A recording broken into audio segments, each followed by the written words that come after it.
This is the 2024 Buick Enclave Essence. Is it a surprisingly great mid-size luxury SUV? Hi everybody, it's Tom from Vehicle Visionary. I hope you're having a great day, and in today's video, I'm going to give you the information to answer that question. I borrowed this model from my friends at Morgan Buick GMC here in Shreveport, Louisiana. And just because I know how things tend to work, and some people are probably assuming that this model is going to be remodeled for 2024. I don't know how well you can see that, but there it is on the sticker. This is indeed a 2024 model, so there's no changes this year. Maybe we'll see those changes come for 2025, but that may mean a price increase. So this might be a good model to look at. It is a 3-row midsize SUV. It has an exterior color of cherry red tint coat. It's going to have a whisper beige, let's get that right, not whisper, but whisper beige with ebony interior. A very nice contrasting colors here that match very well, really complementing one another. And here on the front end, well, you're gonna find plenty of LED lighting. The LED daytime running lights and the LED headlights, which are going to be down here on the lower portion of the bumper. And here's the advantage to that. You'll notice there are no fog lights, but the positioning of the headlights really in kind of a neutral position of sorts, I would say. So that means that you're going to have really good lighting without the need of the fog lights. There will be chrome here in a few different places, but I think it's tastefully done. That has a bit of a luxurious look to it of sorts, kind of a little bit more of an upscale. But tell me what you think. Do you like that, or would you like to see maybe some gloss black or piano black instead? This model does have a front camera, as you can see, the forward-facing camera right here, just a little bit underneath the front logo. And this model is front-wheel drive. We're gonna have the power adjustable and heated side view mirrors. Cameras will be built in, as you can see right there. And we're going to have the turn signal indicators. And here is the remote for 2024. You can see everything that you have here, as well as remote start. I know that's a big deal for a lot of people. You also have a power lift gate back there and a little bit more chrome here on the side. Again, I think tastefully done. Not too much, maybe not too little, just the right amount. Now, one thing I really like here is the fact that you have the buttons right here. This is called passive entry on the front and rear doors at all 4 doors, both sides of the vehicle. And that's good for you parents out there that maybe have little kids where you need to come to the back doors first. That means you can lock and unlock all 4 doors right there. Not a big deal, just makes it easy. You're also going to have the roof rails up there. We finish things off with the rear roof spoiler and a nice clean look here on the rear end, the Tri-Shield Buick logo, and just an overall clean look. You'll also have your exhaust finishers down there to finish things off. And speaking of the exhaust finishers, what's under the hood? Quite a bit of power for what you have here. Let's talk a little bit more about that. For those of you who are saying, Tom, I'm not a fan of turbocharged engines, and I'm not a fan of continuously variable transmissions. Well, you're going to be happy, because in this case you have the 3.6 liter naturally aspirated V6. It puts out a plentiful 310 horsepower. The torque numbers come in at 266 pounds-feet, and it's mated to a 9-speed automatic transmission. And I don't know how well you can see this, but I'm going to do the best I can to show you the MPGs. 18 city, 26 highway, 21 combined, and 4.8 gallons of gas per every 100 miles driven. And for those who might be curious, this model has a 19-gallon gas tank. And how about our tire and wheel size? Well, the width is going to be 255, a 55 series sidewall wrapped around the 20-inch wheels. And I can hear someone saying, Tom, those are 18-inch wheels. Well, it's going to be kind of hard to see here. Let's see if I can give you a good view. But right here, you can see there's the 20 that represents that these are indeed 20-inch wheels. When properly equipped, the Enclave can tow up to 5,000 pounds and 23.6 up to 97.4 cubic feet of cargo capacity, depending on how you set things up. Now you have the power lift gate right here. Let me show you a trick. If you come back here to open this, whether you use the button on the tailgate itself or the remote or even the interior button that I'm about to show you, and it doesn't open, here's what you likely need to do. Come right here to the button itself and you'll notice that it has 3 different settings. It has max, it has 3/4, and it also has off. So if you set it to off right there, or it is set to off, maybe somebody else did that at the dealership or whatever the case may be, then when it doesn't open, that's what you need to look for. And this model does have a spare tire. It's not a full-size spare, but it does come with a spare tire, a little bit of space underneath the floor, by the way. There you go. And I know people like to see things maximized as far as cargo capacity goes. A little hard to do this one-handed. Okay, I have to admit, I didn't have the talent to do all of that one-handed. I had to put the camera down for a second. But here's how everything looks with your cargo capacity maximized. Obviously, there are a number of ways you can configure that depending on your situation and how many passengers are in the second and third row. And from this vantage point, you can see you don't exactly have a panoramic sunroof, but you'd have a split sunroof view here. So basically what it amounts to is you have a little larger, I think, in the rear than you do in the front, but you have the 2 different sunroofs for your front and rear passengers. And we'll take a look into the rear seating area and see how comfortable the armrests are to begin with. Yeah, feels pretty comfortable to me. I don't know how long it would be comfortable. Depending on how long you leave your arm up there, it might last pretty well, at least for your middle row seat passengers. Door bin right here that has some space within. And depending on where everybody wants to sit and how comfortable they are moving these middle row seats back and forth, you can see the difference between the 2 seats. Now you can move this seat forward to get or gain access to the rear seating area. There's also the pass-through right there. Depending on how agile a person is, well, they can use one or the other. But what I want to show you is how things fit right here as far as leg space goes. How much is there? Well, all the way back at 5'10". Let me make sure I'm sitting all the way up. There we go. I have a little bit more room right there. What about head space? Well, let's see. All right, I'd be better off sitting in the middle seat right here. And as you can see, there is seating for 3 people back here in this third row. You can see that evidenced by the 3 different seat belt latches right there. And then, how about maximized leg space? That's quite a bit. I think I could be okay back here for a while, even with the seat a little bit further back. It would be nice to stretch my legs out a little bit more with the pass-through right there. At least I can do that with one leg. Personally, I think I would be better off at 5'10", sitting in the middle row.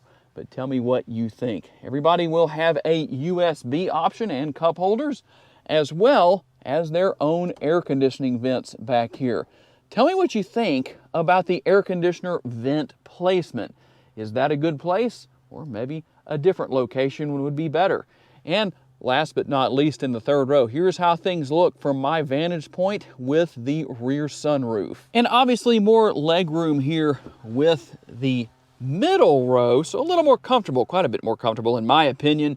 Here, just depends on who you are, how tall you are, and how you like to sit. You'll have the control center here for everything to do with rear air conditioning. A couple of USB options right there as well. Quite a few USB options throughout the interior. Also, the rear seat pockets, one on each side.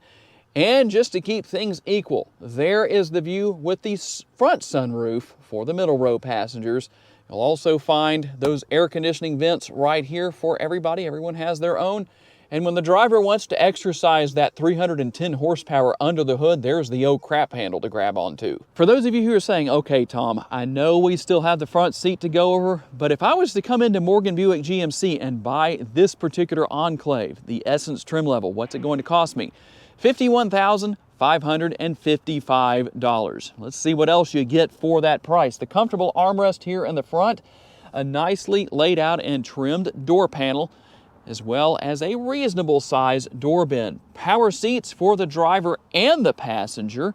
very comfortable. You have a very quiet on-road experience, comfortable ride quality, and a good use of space in a few different ways here, not only with the pass-through right there. As far as this model goes, we'll also find something that's not out of the ordinary, which is going to be the, well, generously sized glove box. We'll also find additional USB options right here and wireless charging. Here are the cup holders and the push button shifter. And I know that's one area where there's varying opinions from different people. Some like it, some don't. What do you think about the push button shifter? Would you like to see an additional option? And as far as the center console goes, a nice use of space here. It sits at the right height. That's good to use as an armrest for the driver and the passenger. And here's that additional nice use of space. This is not the only space you have. That's removable. And so there's more space underneath. You could leave the tray out if so desired. And how about the upper console? Well, you're going to have the sunglass holder right there. Let's see if we can get that to close. Am I talented enough to close it? We'll see, I guess. And you can see the controls that we have here, including the tilt and slide feature for the sunroof here in the front. Now, the glass in the rear is affixed, but you can see that button right there in the center that allows for using the power shade. Now, you don't have a power shade here in the front. All you're going to do is push right there and it opens up. Very easy to deal with. But in my opinion, it almost seems like that's reversed. It seems like you should have the power shade in the front and the manually operating shade in the rear. But that's the way it is. I don't think that's going to make any kind of a difference on whether or not somebody buys this model. And taking a look in through the driver's side door, pretty much the same things we saw on the passenger side, with a few exceptions. The controls for the windows and the power heated side view mirrors. And you already know what this is for down here and how that can benefit you in a multitude of ways. You do have a tilt and telescopically adjustable steering wheel and obviously push button start. I will show you the animated graphics on the screen right there with the Tri-Shield Buick logo in case you were curious to see how that looked. So let's go ahead and start things up. And you'll notice that you have, well, music playing that shouldn't be, and a rear view camera mirror. If you want to use that as a conventional mirror, you can, or you can flip the lever forward right there and use it as a rear view camera mirror. That takes a little bit of getting used to, but once you're used to it, I think you'll really like it if you've never had that before, because it just gives you a better perspective. There are adjustments on the mirror to change the position of the camera if you need to. And here is the instrument cluster. While there are no changes where this is concerned for 2024, you still have a simplistic and easy to use instrument cluster. And you can go through information. All I'm going to do is arrow over. As you can see, it's in demo mode, so it's not going to show me a lot, but you can see what's there. Obviously, pretty easy to figure out. I think very self-explanatory. You've got your digital speedometer right there and all of those great features. Your steering wheel mounted controls, and if you want to, you can work your way back and forth through that 9-speed automatic transmission with your shifter paddles. Over here, we're going to have the controls for the exterior lights, the headlights and the tail lights. You can also use the function right there that I just used. It's called a turn signal lever. Lets people around you know what you're doing, in case you wondered about that. Front and rear window wiper controls right here. Pretty easy to deal with. And then we're going to have the infotainment screen here. Apple CarPlay and Android Auto. You have pretty much everything I think you would want here. And one thing that might be a little bit of a surprise, well, it shouldn't be based on the fact that I showed you some of the camera views earlier or where they are located on the vehicle. But here's what you have. The overhead 360-degree view, you can see there on the left, you have your front camera and your rear camera. Now, you don't have a front camera washer, but you do have a rear camera washer. And that is just by moving the lever right here that we use to control the front and rear window wipers. You push it into the forward position, and it's going to operate that particular functionality. And depending on what you need to see from what angle, you can change that. There are several different views here that just make things a lot easier to deal with as far as your overall view goes. So that might be a little bit of a surprise to some people. As far as this particular model goes, you also have dual zone climate control down here. Everything you would expect to see. A fairly simplistic system to learn and use. For those of you who are saying, you know what, I need a new vehicle, I'm not really comfortable with all of that technology. This is some very easy technology to use, so don't let that scare you away. And keep in mind, if your salesman doesn't show you everything, you do have YouTube where you are right now with loads of tutorials to show you how all of this works. Okay, let's get out on the road for a quick test drive. And one thing I forgot to mention earlier in the video, a couple of things actually. You have a lot of safety features here with this Enclave, including rear park assist, forward collision warning. You've got blind spot monitoring built into your side view mirrors. So quite a bit going on where this model is concerned, and there's more safety features than that. Obviously, with 310 horsepower under the hood, you're not going to have any trouble getting down the road, getting up to speed, passing slower moving vehicles, whatever the situation is. I don't think you're going to ever have any trouble. I mean, obviously you don't want to overload the vehicle because then it could be interesting, but I still think people are going to be very realistic in what they do where that's concerned. And like I said earlier, you have a very comfortable ride quality. The interior noise is relatively low, a nice quiet on-road experience. And as you would expect, I'm going to go up here and make a legal U-turn. You're going to have a nice tight turning radius. So quite a bit going on here for a 3-row SUV. You really have a lot of space here. Let's make our turn with plenty of room to spare, and we'll get on up to speed here with no problems at all, not really even trying. I don't even think I was at half throttle, maybe a little over quarter right there, and didn't take any time at all to get to the speed limit, really a little bit above, but not much. And the thing I like here is that you do have a very comfortable ride quality and interior overall, and that's complemented by quite a bit of headroom, overall space. I don't feel cramped here. I could lower the seat a little bit more, which I think I'll do. You can adjust everything accordingly. And as you saw, I gave you a demonstration or a good view of space for the middle and third row passengers, and you could see what was there. And last but not least, the thing that I like here to really finish things off is that as far as this model goes, you have a lot of great technology here, a lot of safety features.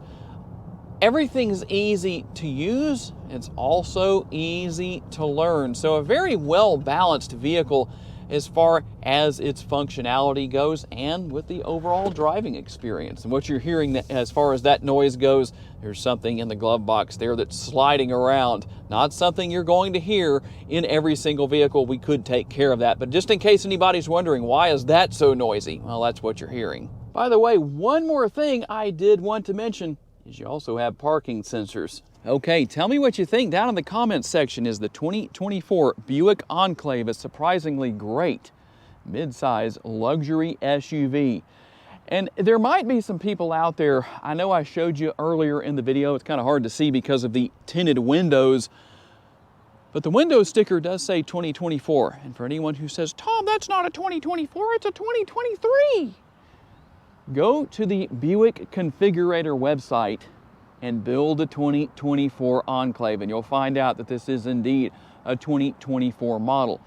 And the good thing about seeing no changes for 2024 is that, well, that's going to keep the price where it has been or relatively close.